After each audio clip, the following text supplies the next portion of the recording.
So this is the part 2 of your macroeconomics chapter number 2. इससे पिछली video में I hope आप लोगों ने देख ली होगी और आप लोगों को समझ आ गई होगी, तभी आप लोग ये वीडियो पे देखिएगा। हमने अभी तक बात की थी कि नॉर्मल रेजिडेंट कौन होता है, डोमेस्टिक टेरिटरी का क्या पार्ट, डोमेस्टिक टेरिटरी और फॉरेन टेरिटरी में क्या डिफरेंस है, रेजिडेंटशिप सिटीजनशिप में क्या डिफरेंस है। अब हम इसके आगे बाकी का पार्ट देखेंगे। उससे पहले मैंने आप लोगों से वहां पे एक लास्ट में क्वेश्चन पूछा था कि which one of the following are covered under the domestic territory of India, कि कौन सा हमारे डोमेस्टिक टेरिटरी इंडिया के कौन सा पार्ट है। यहाँ पे लिखा है first option state bank of India in London. London में हमने एक स्टेट बैंक खोला है। देखो लंदन की टेरिटरी थी, वहां पे हमने स्टेट बैंक अपना खोला है, एक ब्रांच खोली है, तो वो रहेगा तो टेरिटरी ऑफ लंदन ही ना, लंदन का ही तो पार्ट रहेगा, वो हमारा थोड़ी ना पार्ट बन जाएगा। So this is the wrong option. Second option है हमारा Google office in India. India में गूगल वालों ने एक ऑफिस खोला हुआ है, तो वो हमारी टेरिटरी में उन लोगों ने खोला है, तो दैट मीन्स वो हमारी टेरिटरी का पार्ट रहेगा ही। ठीक है, तो this is the option number which is correct. इसके अलावा मैं 2 ऑप्शन और देख लेते हैं। Office of Tata Motors in Australia. देखो टाटा मोटर्स ने ऑस्ट्रेलिया में एक ऑफिस खोला है, तो वो रहेगा तो ऑस्ट्रेलिया वालों की टेरिटरी का part. So this is the wrong option. India में रशियन एम्बेसी खुली हुई है, तो वो ऑब्वियसली रशियन वालों का ही पार्ट होगा, तो again the correct option is B. अब हमारा नेक्स्ट कंसेप्ट आता है फैक्टर इनकम और ट्रांसफर इनकम में। देखो ये वीडियो, इसमें क्योंकि हम सारे मैक्रो इकोनॉमिक्स के बेसिक कंसेप्ट्स पढ़ रहे हैं, तो ये वीडियो थोड़ी सी लॉन्ग जा सकती है, क्योंकि यहाँ पे आपको ये समझना बहुत इंपॉर्टेंट बन जाता है। इसको आप लाइटली नहीं ले सकते हो, क्योंकि ये आपकी अंडरस्टैंडिंग बनाएगा, तो इसलिए प्लीज जस्ट फोकस। तो यहाँ पे हम बात करेंगे फैक्टर इनकम और ट्रांसफर इनकम। देखो फैक्टर इनकम आप लोग थोड़े से फेमिलियर हो गए होंगे इस वर्ड से, अगर आपने चैप्टर 1 की वीडियो पहले से देखी भी होगी। फैक्टर हमको पता है 4 फैक्टर ऑफ प्रोडक्शन होते हैं, लैंड, लेबर, कैपिटल, एंटरप्रेन्योर। चारों की हमारे कुछ इनकम हम उनको देते हैं, क्योंकि हमने सर्कुलर फ्लो पढ़ा था। क्या देते हैं, रेंट हो गया, वेजेस हो गया, इंटरेस्ट हो गया, प्रॉफिट हो गया, चारों को ये चीजें मिलती है। तो फैक्टर इनकम वो इनकम होती है जब हम कुछ अपनी सर्विस, अपना कुछ सर्विसेज दे रहे हैं प्रोडक्शन में, उसके बदले में जो हमको मिलता है वो क्या होता है, फैक्टर इनकम। यहाँ पे आप रीड कर सकते हो, income receive by factors of production for rendering factor services in the production process. ठीक है, अब क्योंकि हम कुछ सर्विस दे रहे हैं और कुछ प्रोडक्शन यहाँ पे हो रही है, तो ऑब्वियसली भाई नेशनल इनकम और डोमेस्टिक इनकम में तो पार्ट इसका इन्वॉल्वमेंट हो गई। अब हो सकता है मैं बना रही हूँ पर मैं बाहर जाके बना रही हूँ, तो नेशनल इनकम में उसको डाला जाएगा। और हो सकता है मैं बना रही हूँ अपनी ही टेरिटरी के अंदर, या बाहर का इंसान आके हमारी टेरिटरी में बना रहा हूँ, तब भी उसको हम इंक्लूड करेंगे, क्योंकि कुछ ना कुछ प्रोडक्शन हमारे यहाँ पे हो रही है, तो वो हमारा पार्ट होगा नेशनल इनकम और डोमेस्टिक इनकम का, right. So it's a earning concept, क्योंकि यहाँ पे आप कुछ कमा रहे हो। ठीक है, it is receive by the factors of production, rent, wages, interest, profit. I hope this is clear. ठीक है, ट्रांसफर इनकम। अब ट्रांसफर इनकम ना बेसिकली क्या होती है, वन साइडेड पेमेंट होती है। मतलब मैंने आप लोगों को गिफ्ट कर दिया ऐसे कुछ पैसे, तो कि मेरी तरफ से वन साइडेड पेमेंट आपको की जा रही है, तो इट्स अ ट्रांसफर इनकम। ठीक है, इसके बदले में आपको कुछ मतलब मैंने आपको पैसे दिए कि भाई लो मेरी तरफ से गिफ्ट रख लो, स्कॉलरशिप है या समथिंग समथिंग। अब मैं ये एक्सपेक्ट नहीं कर सकती कि आप भी मुझे बदले में रिटर्न गिफ्ट दोगे। ठीक है, दैट्स नॉट द थिंग। ये होती है वन साइडेड पेमेंट। जैसे कि मान लो अगर आप गवर्नमेंट को टैक्स दे रहे हो, तो गवर्नमेंट को आप टैक्स दे रहे हो, तो गवर्नमेंट उसके बदले में आपको कुछ दे ना दे, वो तो सेकेंडरी मैटर है। तो ये ट्रांसफर इनकम के अंदर आता है। जैसे अगर आप कहो कि गवर्नमेंट आपको सब्सिडीज दे रहा है, तो वो भी एक ट्रांसफर इनकम का पार्ट होता है। तो यहाँ पे आपको कोई प्रोडक्टिव सर्विसेज नहीं करनी पड़ रही है, जैसे आपको फैक्टर इनकम में करनी पड़ रही है। तो यहाँ पे आपको इनकम रिसीव हो रही है बिना किसी सर्विस को। ठीक है, तो यहाँ पे क्योंकि आप कुछ कर ही नहीं रहे हो, प्रोडक्शन में कुछ ऐड ही नहीं आ रहा है, तो ये इनकम का पार्ट कैसे बन जाएगा। तो neither included in national income nor in domestic income. यहाँ पे रिसिप इनकम है, क्योंकि आपको रिसीव हो रहा है। जनरली ये कौन रिसीव करता है, हाउस होल्ड और गवर्नमेंट रिसीव करता है, राइट। एग्जाम्पल हो गए scholarship, old age pension, unemployment allowances, ये सारे के सारे इसके एग्जाम्पल हो गए। Got it. अब एक छोटा सा डिफरेंस मैं आप लोगों को समझाना चाहूंगी, क्योंकि बहुत बच्चे क्या करते हैं ना, कंफ्यूज आते हैं। Ma'am transfer income, current transfer, capital transfer, 2 तरीके के ट्रांसफर सुने। अकाउंट्स वाले बच्चे तो खास तौर पर हम लोगों ने पढ़ा होगा। अब करंट ट्रांसफर और कैपिटल ट्रांसफर क्या होता है। देखो करंट ट्रांसफर क्या होता है, तो देखो करंट ट्रांसफर की अगर मैं बात करूं, जो ट्रांसफर हो रहा है वन साइडेड ऑफ कोर्स, पर करंट ट्रांसफर क्या होता है, जो हम इनकम में से कर रहे हैं। भाई मैंने बोला कि मैं ना, मेरे कोई ओल्ड एज पेरेंट्स हैं, मैं उनको हर महीने या हर वीकली या व्हाटएवर उनको कुछ पैसे दे रही हूँ, तो मैं उनको ट्रांसफर कर रही हूँ। करंट ट्रांसफर के अंदर क्या आएगा, मतलब मैं अपनी इनकम में से कुछ प्रोपोर्शन किसी को ट्रांसफर कर रही हूँ, चैरिटी के तौर पे दे रही हूँ, राइट। तो ये हो गया करंट ट्रांसफर। ठीक है, रेगुलर इन नेचर है, रेगुलर होता है, ऐसा नहीं है कि भाई जब मन किया करो। मेरे पेरेंट्स को पैसा चाहिए तो हर महीने चाहिए होगा ना, तो it's regular in nature. It is meant mainly for consumption purposes के लिए होता है, जैसे कि old age pension, gift, unemployment allowances जो गवर्नमेंट जैसे हमको देती है ना, ये सारे ओल्ड एज पेंशन वगैरह ये हर महीने मिलते हैं, राशन मिलता है हर महीने, गिफ्ट्स मिलते हैं, तो ये सब इनकम में से किया जाता है और ये बेसिकली रेगुलर होता है। कैपिटल ट्रांसफर क्या होता है? कैपिटल आपको पता ही होगा, अकाउंट्स के स्टूडेंट हो रहे तो होंगे कि कैपिटल में हम बात करते हैं मशीनरी टर्म्स वगैरह की बातें, मेन जो होती है जो हमारी बिजनेस पर्पस के लिए मेन होता है। तो कैपिटल ट्रांसफर की जाती है, जो इंसान आपको पे कर रहा है अपनी वेल्थ में से कुछ दे रहा है। लेट्स से कि मैंने बोला मेरी 10 प्रॉपर्टी है, भाई मैं एक प्रॉपर्टी तेरे नाम कर रही हूँ आज, ठीक है, मतलब मान लीजिए लेट्स से हमारे पेरेंट्स के पास 10 प्रॉपर्टी, उन्होंने कहा एक प्रॉपर्टी मैं तेरे नाम कर रही हूँ, एक प्रॉपर्टी तेरे नाम कर रही हूँ, तो उन्होंने एक कैपिटल ट्रांसफर कर दिया हमारे नाम पे, ठीक है। सो इट्स इरेगुलर, ऐसा तो यानी हर महीने करेंगे आपको प्रॉपर्टी ट्रांसफर, राइट, तो it's a irregular in nature. ये ज्यादातर कैपिटल फॉर्मेशन के लिए हो रही है, क्योंकि आप एक तरीके से फॉर्मेशन हो रही है ना, ये कैपिटल की एक्यूमुलेशन हो रही है, राइट। साथ जैसे एग्जांपल हो गए investment grant, capital gains tax, war damage, ये सारे के सारे इसके कुछ एग्जांपल हो गए, ठीक है। आगे देखिए, अब हम ना बहुत ही इंपॉर्टेंट दो टर्म की बात करेंगे, फाइनल गुड्स क्या होता है और इंटरमीडिएट गुड्स क्या होते हैं। देखो फाइनल गुड और इंटरमीडिएट गुड ना बहुत ही, अगर आप सिंपल भाषा में बोलो तो हर कोई इंसान वैसे तो समझ जाएगा कि होता क्या है, बट अगर आप इसके डीप में घुसोगे तो आपको समझ आएगा एग्जैक्टली क्या डिफरेंस होता है, ठीक है। देखिए फाइनल गुड्स क्या होते हैं? फाइनल गुड्स होते हैं जैसे कि जो अल्टीमेटली कंज्यूमर कंज्यूम करता है। कोई भी गुड्स को अगर हम देखें ना, लेट्स से ये पेन है, तो अगर मैं इस पेन को देखूं तो आपको ये देखना है कि एंड यूजर कौन है इस पेन का। एंड यूजर के बेसिस पे हम क्लासिफाई कर सकते हैं भाई ये फाइनल गुड हुआ या इंटरमीडिएट गुड हुआ। मैंने बोला ये फाइनल गुड है, ठीक है भाई, हो भी सकता है, हो सकता है ना, ऑफकोर्स हो सकता है, क्योंकि इसको मैं यूज कर रही हूँ अल्टीमेटली अपने कंजम्पशन के लिए यूज कर रही हूँ। कंजम्पशन डजंट मीन कि मैं खाने के लिए यूज कर रही हूँ, but I am using this pen, तो ये मेरे लिए फाइनल गुड हुआ। हो सकता है इन्वेस्टमेंट पर्पसेस के लिए भी हो, लेट्स से कि मैंने गाड़ी खरीदी है, तो वो मैंने अपने इन्वेस्टमेंट पर्पस के लिए खरीदी है ना, उसको ऐसा तो है नहीं कि मैं जाके उसको बेचूंगी या उसमें तोड़ वगैरह करूंगी, ऐसा तो कुछ नहीं है, वो मैंने अपने लिए खरीदी। तो फाइनल गुड्स कौन से गुड होते हैं? जो कंजम्पशन के लिए या फिर इन्वेस्टमेंट पर्पस के लिए यूज की जाती है। वहीं अगर मैं इंटरमीडिएट गुड्स की बात करूं तो ये तो या तो हम रीसेल के लिए यूज करते हैं या फिर फर्दर प्रोडक्शन के लिए यूज करते हैं इन द सेम ईयर। इसमें सबसे इंपॉर्टेंट चीज है सेम ईयर। देखो कोई भी एक प्रोडक्ट, जैसे कि मान लीजिए एक मिल्कमैन है, ठीक है, उनकी एक डेयरी शॉप है, उन्होंने मिल्क खरीदा है, तो वो मिल्क अपने लिए खरीद रहे हो कंजम्पशन पर्पस के लिए, वो अलग बात है, पर वो उसने एक शॉप खोली हुई है तो वो बेचने के लिए कर रहा होगा, तो ही मीन्स रीसेल कर रहा होगा, तो जो रीसेलिंग कर रहा है ना, इसके लिए वो इंटरमीडिएट गुड हो गया। वही मिल्क अगर मैं खरीद लेती हूँ तो वो मेरे लिए फाइनल गुड हो गया, क्योंकि मैं एक कंज्यूमर की तरह यूज कर रही हूँ, उसे पी रही हूँ, राइट। और फर्दर प्रोडक्शन मतलब कोई भी चीज की फर्दर प्रोडक्शन, जैसे कि कोल का एग्जांपल मैंने यहाँ पे आपको दे रखा है कि एक कोई कोल माइन है, वो कोल यूज कर रही है, मतलब कोल की एक फैक्ट्री है जिसमें कोल यूज होता है, तो उससे वो कुछ प्रोड्यूस कर रहे हैं फर्दर, तो उनके लिए वो इंटरमीडिएट गुड है। बट अगर वही कोल को मैं यूज कर रही हूँ एज ए कंज्यूमर, जला के सर्दी है, हाथ सेकना है, ऑल पर्पस के लिए, गैस स्टोव के लिए, तो ये सब चीजें मेरे लिए फाइनल गुड हो गई। तो a good can be final good for one consumer and at the same time that same good can be intermediate for the another person. तो वो डिपेंड किस पे करता है कि अल्टीमेट हम यूज किस चीज के लिए कर रहे हैं, ठीक है। तो देखो नेचर क्या हो गया, इंक्लूडेड इन बोथ। इसका मतलब कि इसको नेशनल इनकम में भी यूज करेंगे और डोमेस्टिक इनकम में भी यूज करेंगे, क्योंकि हम यहाँ पे देखो, मैंने बोला कि नेशनल इनकम और डोमेस्टिक इनकम कैसे निकालते हैं भाई, गुड्स को ही देख के ही निकालेंगे ना कि गुड्स की कीमत कितनी है, तो वो गुड्स फाइनल गुड्स को ही देखा जाएगा कि भाई फाइनली हमारे गुड्स ये बना, एक पेन बना, तो इसकी वैल्यू कितनी है, उसको हम नेशनल इनकम में डालेंगे। भाई ये पेन 5 रुपए का पेन है तो 5 रुपए लिखे हो, उसको ऐड करेंगे, और भी बहुत सारा सामान। पर वही इंटरमीडिएट गुड, देखो इंटरमीडिएट गुड क्यों इंक्लूड नहीं होता है नेशनल इनकम और डोमेस्टिक इनकम दोनों में, ये बहुत इंपॉर्टेंट पॉइंट है समझना।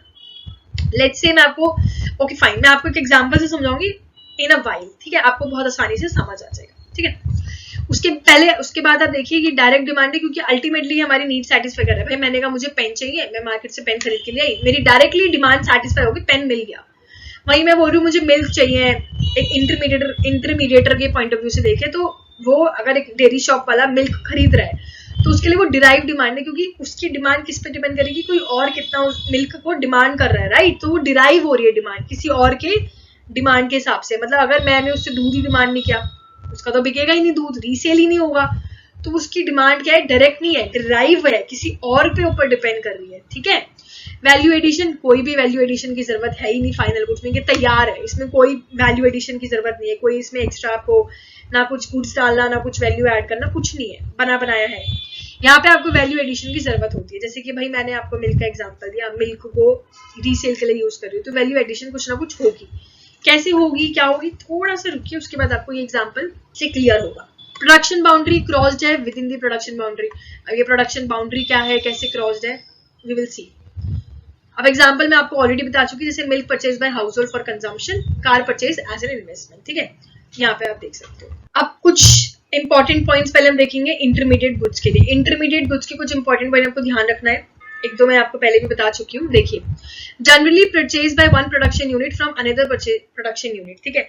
जनरली क्या होता है कि इंटरमीडिएट गुड्स ना एक यूनिट खरीदती है, एक प्रोडक्शन यूनिट खरीदती है दूसरे प्रोडक्शन यूनिट के लिए। मतलब कि जैसे मान लो मैं एक जैम फैक्ट्री है मेरी, तो मैंने फ्रूट्स खरीदे, फ्रूट्स मार्केट में जाके फ्रूट्स खरीदे, तो वो ऑलरेडी एक प्रोडक्शन यूनिट है जो फ्रूट्स वगैरह मतलब बेचती है या जो भी है, वहां से जाके मैंने फ्रूट्स खरीदे, फ्रूट्स मेरे पास आए, उसके बाद मैंने उसको जैम बना के कंज्यूमर को बेचा। तो मैंने क्योंकि पहले फ्रूट्स को उगाना पड़ा होगा, राइट, ग्रो हुए होंगे, उन्होंने ग्रो करे, उसके बाद मैंने उसको वापस फर्दर प्रोडक्शन के लिए यूज किया जैम फॉर्म में बनाने के लिए, और फिर उसके बाद कंज्यूमर के पास गया। तो यहाँ पे क्या हो रहा है कि एक प्रोडक्शन यूनिट दूसरे प्रोडक्शन यूनिट के काम के लिए यूज कर रही है उस पर्टिकुलर प्रोडक्ट को। जैसे कि मिल्क हो गया, ठीक है, मेरी एक मिल्क शॉप है, मेरे से एक लोगों ने, मतलब लोग एज एन कंज्यूमर नहीं, एक प्रोड्यूसर या फिर स्वीट शॉप है किसी की, उनको दूध चाहिए था मिठाई बनाने के लिए, वो मेरे पास आके उन्होंने दूध लिया, दूध लेने के बाद उन्होंने उसका मिठाई बनाने के लिए यूज किया, उसके बाद उन्होंने उसको मिठाई को बेचा। तो एक प्रोडक्शन यूनिट दूसरे प्रोडक्शन यूनिट के गुड्स को यूज करने के लिए ये इंपॉर्टेंट मतलब इंटरमीडिएट गुड्स की बात होती है यहाँ पे, ठीक है। डिराइव डिमांड मैं आपको ऑलरेडी बता चुकी हूँ। थर्ड पॉइंट है durable good purchase by government for military purpose. देखो कुछ गुड्स ऐसे होते हैं जो ड्यूरेबल होते हैं, ड्यूरेबल गुड्स मतलब जो लंबे समय तक के लिए खरीदे जाते हैं। जैसे कि कंज्यूमर्स के लिए देखा जाए तो ड्यूरेबल गुड्स हो गया रेफ्रिजरेटर, टीवी, ये सब चीजें हो गई।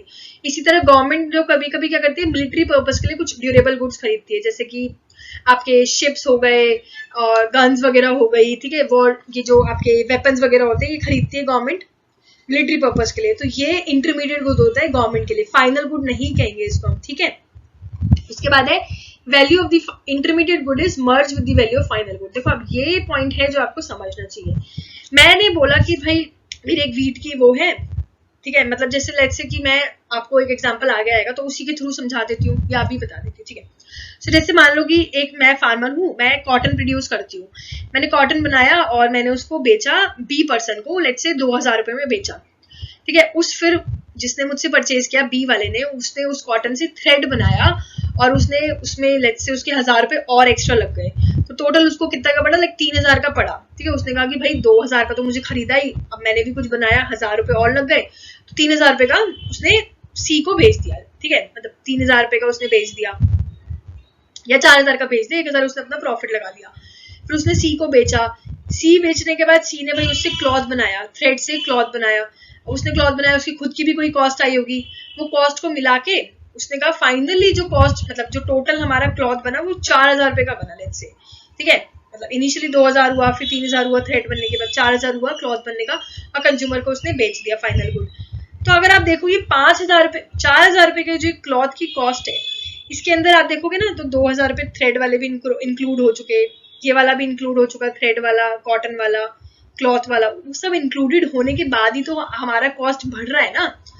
सब कोई अपनी अपनी कॉस्ट लगाएगा ही लगाएगा। जैसे ब्रेड का एग्जांपल ले लो, भाई मैं गेहूं की, मेरी वीट की वो है एक इंडस्ट्री, मैंने वीट बनाया, मेरे पास भाई ब्रेड वाली एक मैन्युफैक्चरिंग वो आई कंपनी इंडस्ट्री, उन्होंने कहा भाई हमें वीट चाहिए, तो मैंने उनको कहा 5 रुपए का वीट दोगी, ठीक है, 5 पर केजी, 5 रुपए का मुझसे वो लेके गए। अब उन्होंने उसमें उसको ब्रेड बनाई, ब्रेड बनाने में उनकी थोड़ी बहुत कॉस्ट आई, ठीक है, उन्होंने 7 रुपए में ब्रेड बनाई, 7 रुपए पर केजी।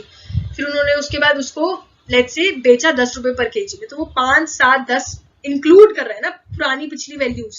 तो यहाँ पे यही लिखी है कि value of the intermediate good, जो इंटरमीडिएट गुड है, ठीक है, जो इंटरमीडिएट गुड है उसकी वैल्यू मर्ज हो रही है फाइनल गुड के साथ एट द एंड में।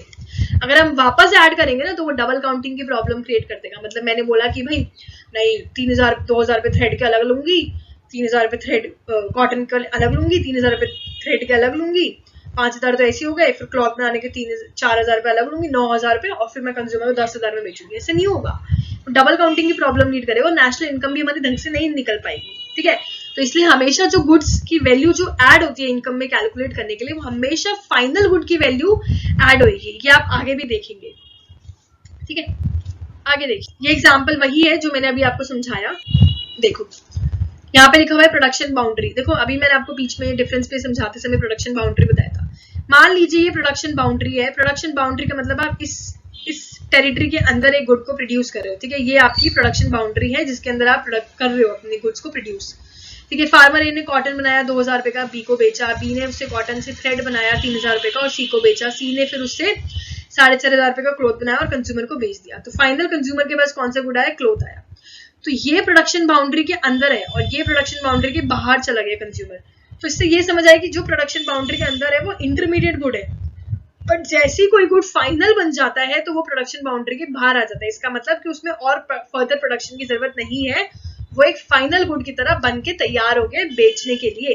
तो यहाँ पे ये जो कंज्यूमर है, आई होप ये आपको दिख नहीं रहा होगा, ये जो है कंज्यूमर है, ठीक है, उसको फाइनली ये मिल रहा है। तो ये क्योंकि प्रोडक्शन बाउंड्री के बाहर आ गया तो यहाँ पे हम क्या कहेंगे कि ये फाइनल गुड है और ये तीनों हमारे इंटरमीडिएट गुड हो गए, ठीक है। This was about your final goods and intermediate goods. मैंने और क्लासिफिकेशन की है। अब देखो इसमें क्या होता है कि हम फर्दर क्लासिफाई कर सकते हैं फाइनल गुड्स को। फाइनल गुड्स को हम दो कैटेगराइज कर सकते हैं कि कंजम्पशन गुड्स भी होते हैं और हमारे कुछ कैपिटल गुड्स भी होते हैं। कंजम्पशन गुड कौन से गुड्स होते हैं? ड्यूरेबल गुड्स, जो लंबे समय तक चलते हैं, जिसका लाइफ स्पैन लाइक 5 से 7 साल हो गए। एसी, टीवी, फ्रिज, रेफ्रिजरेटर, ये सब हमारे आ गए, वॉशिंग मशीन, ये सब हमारे आ गए कंजम्पशन गुड्स के ड्यूरेबल गुड्स। कुछ होते हैं semi durable goods. Semi durable goods होते हैं जो कुछ समय के लिए चलते हैं, लाइक 1 साल, ठीक है। कोई भी हो गए सेमी ड्यूरेबल गुड्स। आपके मोबाइल फोन्स हो गए, मोबाइल फोन्स तो खैर चल जाते हैं 2 साल, बट ठीक है। कोई भी आपके छोटे मोटे गुड्स हो गए, लाइक जैसे कि मैं अगर आपको बोलूँ कपड़े हो गए, क्रॉकरी हो गई, ये सब के सब जो होते हैं ना, शूज हो गए, ठीक है, ये सब हमारे सेमी ड्यूरेबल गुड्स के अंदर आते हैं। अब नॉन ड्यूरेबल गुड्स क्या होते हैं भाई? जो एक टाइम के लिए यूज किया जाता है, एक बार उसको यूज किया तो वो खत्म। जैसे कि कॉलगेट है, खोली, उसको यूज करी, खत्म हो जाएगी, उसको हम बार बार यूज नहीं कर सकते हैं। लाइक से ब्रेड हो गई, मिल्क हो गया, फूड ग्रेन्स हो गए, ये वन टाइम यूजेबल चीजें होती है, ठीक है। सर्विसेज में हो गए कि कोई भी सर्विसेज आपको जो आपकी सेटिस्फाई करती है वांट्स को, जैसे कि अगर आपने बोला टीचर, डॉक्टर, इन सबसे आप सर्विस ले रहे हो, टीचर आपको पढ़ा रही है, डॉक्टर से आप सर्विस ले रहे हो जाके, तो ये सब चीजें भी हमारे कंजम्पशन गुड्स के अंदर आती है क्योंकि हम कंज्यूम कर रहे हैं, राइट। इसी तरह कैपिटल गुड्स की अगर मैं बात करूँ तो कैपिटल गुड्स के अंदर हमारा आता है कि जैसे कि कैपिटल गुड्स क्या होते हैं? फ्यूचर में यूज किए जाते हैं प्रोडक्टिव पर्पसेस के लिए, जिससे कि आप और भी कोई चीजें बना सको, ठीक है, प्रोडक्शन के लिए यूज आता है। तो इसको हम क्या कहते हैं? Capital goods. इनकी लाइफ टाइम सेवरल ईयर्स के लिए होती है, बहुत लंबे समय तक यूज किया जा सकता है इनको। कोई भी मशीन, प्लांट वगैरह हो गए, हमारे लंबे समय तक यूज किए जाते हैं। They do not lose identity, क्योंकि ये लंबे समय तक यूज किए जा सकते हैं तो इनकी आइडेंटिटी एक बारी में नहीं जाती, इनको लंबे समय तक इनकी आइडेंटिटी रहती है। अब क्योंकि ये कैपिटल गुड है, मशीन वगैरह आपको पता है टर्न और वियर होती है, तो उसको रिपेयर की भी जरूरत है, रिप्लेसमेंट की भी जरूरत है, क्योंकि डेप्रिसिएशन होता रहता है over a period of time. Then we have derive demand, इनकी डिमांड डिराइव होती है। कैपिटल गुड की डिमांड डिराइव होती है क्योंकि ये बाकी गुड्स पे डिपेंड कर रही है। अगर मैंने बोला कि मुझे टीवी चाहिए तो टीवी के लिए मुझे जो भी मशीनरी वगैरह सेटअप करनी पड़ेगी वो उस पर ही डिपेंड करती है, तो ये डिराइव डिमांड होती है, ठीक है, डायरेक्ट डिमांड नहीं होती है। तो अगर आपको डिफरेंस पूछा जाए कि भाई कंजम्पशन गुड और कैपिटल गुड के बीच में डिफरेंस बताइए, तो आप कैसे लिखोगे? सेटिस्फैक्शन ऑफ ह्यूमन वांट, कि हाँ भाई कंजम्पशन गुड हमारी वांट को डायरेक्टली सेटिस्फाई कर रहा है, बट कैपिटल गुड हमारी इनडायरेक्टली सेटिस्फाई करे। प्रोडक्शन कैपेसिटी ये प्रमोट नहीं करता क्योंकि अल्टीमेटली हम कंज्यूम कर रहे हैं, बट ये प्रोडक्शन कैपेसिटी रेज कर रहे हैं क्योंकि हम इसमें फर्दर कुछ ना कुछ प्रोड्यूस कर सकते हैं, राइट। इनकी एक्सपेक्ट, अगर ड्यूरेबल गुड को छोड़ के देखा जाए तो इनकी एक्सपेक्टेड लाइफ क्या होती है? बहुत ही कम होती है। इनकी जनरली मोर देन 1 ईयर होती है। यहाँ पे देखिए कुछ एक पॉइंट ध्यान रखना है आपको, जितने भी प्रोड्यूसर्स गुड होते हैं ये सारे के सारे कैपिटल गुड्स नहीं होते हैं। तो या जितने भी प्रोड्यूसर्स गुड होते हैं ये कैपिटल गुड्स नहीं होते। देखो प्रोड्यूसर गुड 2 तरीके के होते हैं, जैसे कि सिंगल यूज प्रोड्यूसर गुड, जैसे कि कोल वुड हो गया, एक बार यूज किया, प्रोड्यूसर भी उसको बार बार यूज नहीं कर सकता है, राइट। कैपिटल गुड्स जैसे प्लांट, मशीनरी, ये सब हो गया, लंबे समय तक यूज कर सकते हैं। प्रोड्यूसर गुड की कैटेगरी के अंदर आता है capital good, but capital good producer good नहीं होता। तो मतलब जितने भी कैपिटल गुड है वो प्रोड्यूसर गुड तो है ही, पर सारे के सारे प्रोड्यूसर गुड कैपिटल गुड नहीं हो सकते। जैसे कि अभी मैंने एग्जांपल दिया, कोल हो गया, वुड हो गया, वो है तो प्रोड्यूसर गुड पर वो कैपिटल गुड नहीं है क्योंकि वो हम सिर्फ एक शॉर्ट पीरियड, एक वन टाइम यूज ही कर सकते हैं, उसको लॉन्ग देन 1 ईयर के लिए हम यूज नहीं कर सकते, राइट। ये एक टेबल मैंने बुक से ली है आपको ये समझाने के लिए। कई बार क्या होता है, मतलब कि ये एक बहुत ही बेसिक सी टेबल है जो आपको समझ आएगी कि कोई भी एक गुड कंज्यूमर के पॉइंट ऑफ व्यू से, मतलब किसी के लिए कंजम्पशन गुड हो सकता है, किसी के लिए फाइनल भी हो सकता है, मतलब कैपिटल गुड भी हो सकता है, और किसी के लिए इंटरमीडिएट भी हो सकता है। इसलिए आप कोई एग्जांपल देख लीजिए, लेट्स से कार का देख लेते हैं। कार है, अगर एक हाउस होल्ड परचेज करे, मैंने अपने लिए कार खरीदी है, वो इन्वेस्टमेंट पर्पज के लिए खरीदी है, तो वो मेरे लिए फाइनल गुड तो है ही। फाइनल गुड के साथ साथ वो मेरा कंजम्पशन गुड है, कैपिटल गुड नहीं है। वहीं अगर मैं एज अ हाउस होल्ड एक कार खरीद रही हूँ, टैक्सी ड्राइवर मतलब एक टैक्सी के तौर पे खरीद रही हूँ, हाँ वो मेरा इन्वेस्टमेंट हुआ, पर मैं उसको फर्दर प्रोडक्शन के लिए यूज कर रही हूँ ना, कि मैं उसको यूज करूंगी फॉर व्हाट, टैक्सी के लिए, ठीक है, तो वो मेरे लिए कैपिटल गुड होगा फाइनल गुड की कैटेगरी में, ठीक है। वही इंटरमीडिएट गुड कब होगा, भाई गवर्नमेंट ने परचेज की है मिलिट्री यूज के लिए उस गाड़ी को, तो वो हो गया इंटरमीडिएट गुड हो गया। या फिर एक कार डीलर ने परचेज की रीसेल करने के लिए, तो वो उनके लिए इंटरमीडिएट गुड हो गया। इसी तरह कोई भी एक तरीके का गुड फाइनल गुड हो सकता है, इंटरमीडिएट गुड हो सकता है, फाइनल में भी कंजप्शन और कैपिटल हो सकता है। वो डिपेंड करता है कि उसका यूज किस चीज के लिए हो रहा है। आप बाकी के एग्जाम्पल इस पे देखिएगा, आपको समझ आ जाएगा। पहले एक क्वेश्चन आप लोगों के लिए, Which one of the following is classified as final product? कौन सा गुड हमारे यहाँ पे फाइनल प्रोडक्ट है? Paper purchase by a publisher, chalk dusters etcetera purchase by a school, fertiliser use by the farmer and unsold coal with the trader at the year end. इस पे ये ध्यान रखिएगा। तो इसका आंसर के लिए आपको नेक्स्ट वीडियो देखनी पड़ेगी। So thank you. अगर आपको ये वीडियो अच्छी लगी तो प्लीज लाइक करना।